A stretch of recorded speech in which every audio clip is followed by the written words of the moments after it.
Hi guys, kansubire muli bulungi tuli wano eno olunaku lwolwaleero twasuze mulumbe ewa BECKY era nga ndi wano eno n'omwami abadde alabirira BECKY. Yes, agenda kubaako byatutangazaamuko mu nsonga z'okuziika. Tugenda kuziika wa abandyetaaza okubagiza mulina kukola ki, abandyetaaza okujja okuziika, omukutu gwe mulina okuyitako nga musindika sente z'okuziika, atubulire zigenda kubeera mmeka na byonna ebinaabeerawo olunaku lwolwaleero. Tata BECKY, tusaba otubulireko olunaku lw'okuziika era abanaaziika bajje ddi? Okuziika tugenda kuziika Friday, olunaku twa confirmings olw'okuziika Lwakutaano saa 8 z'emini e Fort Portal. Tuke Fort Portal mu tawuni, ka distance katono nnyo okuva mu tawuni, kilomita ndozanga 2. Bukaba ka boda kutwala 13 okuva mu tawuni, basi wakuleka olwa tawuni yennyini ya Fort Portal bweri. Akatundu bakayita Kagote mu Kibimba.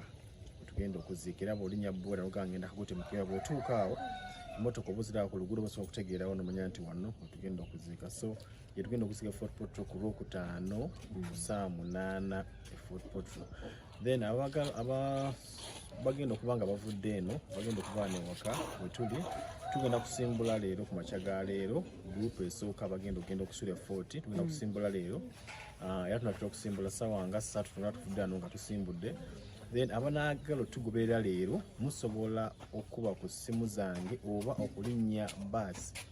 Musobola okulinnya baasi, anasobola okukozesa public means, musobola okulinnya baasi ya link mu Kampala, erimu ziri mu Kisenyi, zikutuusa ddala mu Fort Portal town wennyini. So bw'otuuka Fort Portal town wennyini ng'ogamba ngenda Kagote mu Kibimba, bodaboda zonna zimanyiiyo, 13 ze ziba zikuleetera.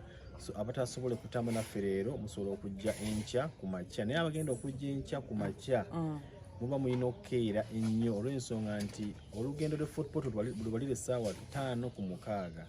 Lugendo luwanvuko, so batokedde enkya ng'oli wakujja nkya, bw'otakeera oba ojja kusanga kuziika kwe. Lwakuzika saa 8 tuba tuziike nga bukyali abasobola okudda e Kampala okumuwa e Kampala. So ennamba z'essimu okubeera okufuna more information ku by'okuziika ne gye tuli na buli kimu osobola okuyita ku ssimu zange eri 0788 0788 24 24 29 emwemu ne 0704 8 6 essimu ezo. Era neoba olina amabugo ga BECKY, webateeka amabugo ga BECKY osobola omusiibula, bulagala okusiibula BECKY n'ekintu kyolala omusiibula nakyo. Osobola okusiibula BECKY ng'omusaako olubugo. Kimanyi abadde mwagala wabangi, abadde mukwano gwammwe, abadde muwala wammwe, abadde muganda wammwe, abadde buli kimu ekyammwe nga nange bwendi bwandeese, nkimanyi nammwe bwabalese. Mukama namuumuze mirembe. Kale bannange abanaayagala okuziika mujja kuyita kweza ennamba z'essimu, era tusaba Mukama agumye mukulu lulirika kubanga bakolekedde memories nnyingi nnyo. Memories zakolekedde nnyingi nnyo. Abadde yeesunga okusoma ng'etabbu.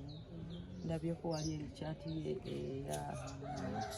naye okusoma kyati ye byabadde akola bingi byalese bya memories zandekedde, simanyi kijja kuntwera ebbanga erisukka myaka 2 gye mbali naye okuba nti zinva mu mutwe, naye Mukama ajja kungumya. Bakimanyi agenze walungi, agenze mikono gye. Abadde agala nnyo Katonda, tube tumwagala kye Katonda naye adde amwagala okusinga ffe, kubanga si kiwa nti Katonda amututte nga tamwagala, abadde amwagala okusinga tumwagalamu. Kagenda kuba bulungi gy'agenze. Besikale ki ekyabadde kimuviiriddeko okufa?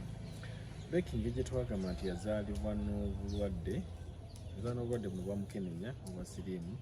BECKY n'afuna TB yasinga okukosa amawogwe ga BECKY. BECKY yafuna TB ne tumujjanjaba, ne TB yo yamuyisa bubi nnyo n'amuleka kye twandise ebituli mawogwe. TB yamwabya amawogwe omuli n'amulekamu ebituli. Kati ebituli byabadde mu mawogwe kyola BECKY yabaddengako oxygen ebbanga lye erisinga obungi nga tasobola kussa yekka nga yetaaga support y'oxygen. So abaddengako oxygen.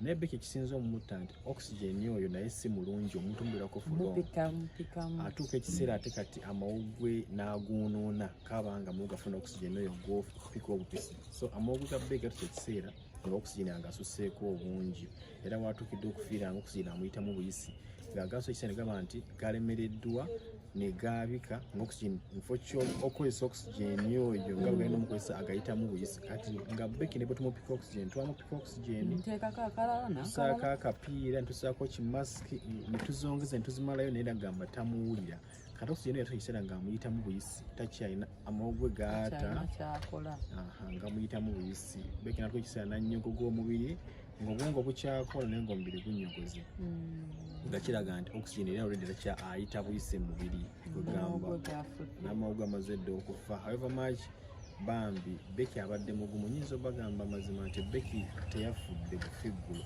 ne Becky obulamu bwe bugenze bufa mpolampola kuba omusawo yaddanyumiza eggulo n'agamba nti Becky obulamu bwe bugenze bufa mpolampola Becky amaze wiiki ng'emu ng'obulamu bwe bugenda bufa mpolampola organize zigenda zifeeringa emu ku emu naye because abadde mukyala mugumu ng'alina okukkiriza Becky nga tuyinza kikkiriza nti agenda naye nze engeri mbadde nga naye Becky mbadde nga mulaba nga ndaba organize zigenda zisikira emu ku emu paka bambi bwatusa ekiseera n'aba amawugwe gennyini nga tegakyasobola n'atuuka ekiseera nga biganye so bambi naye abadde mukazi mulwanyi ng'alina okukkiriza kungi nnyo nti agenda kukimeekinga agenda kubeerawo agenda kusoma agenda kuba nga abaana abalala era agenda kuwona ye aba tasuubira Becky nti asobola okufa fe abamulaba esuubira nti Becky ayinza okufa naye ye nga ye mbulamu bwe ekyokufa tekimulimu era kyova olaba akavidiyo ke nasembayo postinga Becky nga yeeraliikiridde nnyo mu ddwaliro Becky lwatuuka emulago Becky yeeraliikirira n'atuulawo naye ng'omulaba ali birowoozo bingi lwa mulindoozi yalowoozanga yakiwulira muli abamaki abadde alwana this time round kireka kyamususseeko engeri gyaddagalamu obulamu kyamwerayikiriza nnyo okuba nti right now olw'essaawa eyo ng'alaba agenda naye Mukama bwe yali asazeewo ng'amwetaaga kagenda abeereko naye n'amuyimbira gy'agenze naye amutendereze waggulu gy'alaze amutendereze tusaba Mukama bambi amuwuze mirembe kubanga obulamu bwe bubadde nga bukalubo wano ku nsi obuseera byonna okubimalako oxygen fuluma mu Katonda olikadde ekiweero mu bulamu tebweyagala tozannya kati nga byonna bimwegombesa bambi era ng'agaana nnyo okulaba ng'akulaba Becky ayise mu payini nyingi Becky payini gy'ayiseemu obulamu bwe bwabadde ku nsi zibadde nga muntu yesterday nti payini eyo ne baginteekamu okumala wiiki emu sikulimba omuntu yenna kuno ku nsi nsobola giholdinga wiiki emu bwetyo oba osobola okuba okusaba okufa oba Mukama ntwala ne payini Becky agiyiseemu buli lunaku nga lwabaddeko obulungi ayinza okubeera obulungi omuli essaawa nga 3-4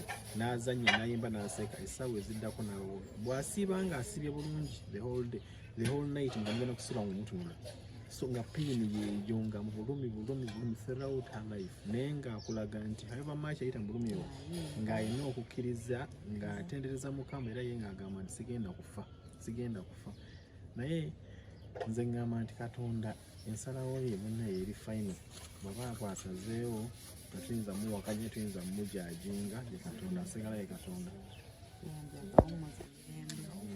twebaza bonna bacontributinze mu mbeera ya Becky babeereddewo omulamu tubeebaza nnyo nabo bacontributinze mu mavugo omwami ono bambi yakoze omulimu omunene nnyo mu bulamu bwa Becky kwegamba ndowooza naye yeetaaga mmedo kubanga okubeera n'omwana ntaliwo ate nga alimu embeera bannange aba yeetaaga mmedo era tusaba Mukama amuwa omukisa omunene nnyo kubanga ekyo tekisangika omuntu kwerekereza byonna by'ayina nalabirira obulamu bw'omuntu gw'atamanyako byonna bigere naye muvuddeyo nga mulina connection y'amaanyi kwegamba ng'omwana akuwuliramu nnyo every time aba agamba dad nga muntu gw'asobola okugamba ekintu kye newaba ayina kyekusifu kyama nga bikadde abebamuta otwebaza nnyo mukulu oluyirika Mukama akuwa omukisa omulungi ogw'amaanyi tweyanza nnyo tweyanzeege awo wetukomye kansubire mufunye information endala ndagala nnyo mweraba